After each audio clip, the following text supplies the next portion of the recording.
नमस्कार दोस्तों, हर शास्त्र में लिखा हुआ है कि आपकी संगति बहुत अच्छी होनी चाहिए। आपकी संगति अच्छे लोगों के साथ ही होनी चाहिए, बुरे लोगों के साथ आपकी संगति नहीं होनी चाहिए, वरना आप भी वैसे ही बन जाएंगे।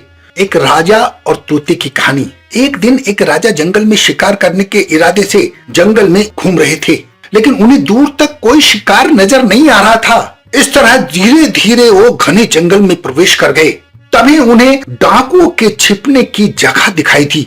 जैसे ही वो लोग उसके पास पहुंचे, पेड़ पर बैठा हुआ तोता बोलने लगा कि एक राजा आ रहा है, उसे पकड़ो, उसके पास बहुत सारा सामान है, उसे लूटो, जल्दी आओ जल्दी आओ। जैसे ही तोते की आवाज उन डाकुओं ने सुनी, वो राजा की तरफ दौड़े और जैसे ही राजा ने उन डाकुओं को अपनी ओर आते हुए देखा, वो एक बड़े से पेड़ पर चढ़ गया।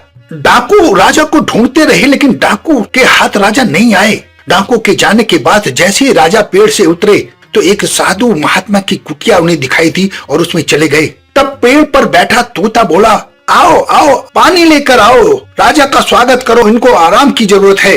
तोते की बात सुनकर राजा हैरान पड़ गए और विचार करने लगे कि एक ही जाति के दो प्राणी कैसे अलग अलग व्यवहार कर सकते हैं। राजा की कुछ समझ नहीं आ रहा था। वो तोते की बात मानकर साधु की कुटिया के अंदर चले गए और साधु महात्मा ने उन्हें प्रणाम कर बैठा लिया और उन्होंने साधु को सारी कहानी सुनाई। तब उन्होंने ऋषिवर से पूछा कि ऋषिवर, दोनों तोतों का एक व्यवहार में ऐसा अंतर क्यों है? पीछे घने जंगल में एक तोता था जो डाकुओं को मुझे लूटने के लिए भेज रहा था, और एक ही आपका तोता है जो आपकी कुटिया में मेरा स्वागत कर रहा है। इसमें इतना अंतर क्यों है? साधु महात्मा ने सारी बातें सुनी और बोलने लगे, बस ये संगति का असर है। डाकुओं के साथ रहने वाला तोता डाकुओं जैसा ही व्यवहार करता है, उन्हीं की भाषा बोलता है, और हमारे वातावरण में रहने वाला तोता हमारी बातों को समझता है। हमारा तोता बुद्धिमान लोगों की संगति में रहकर सारी अच्छी बातें करता है। ये सिर्फ संगति का असर है।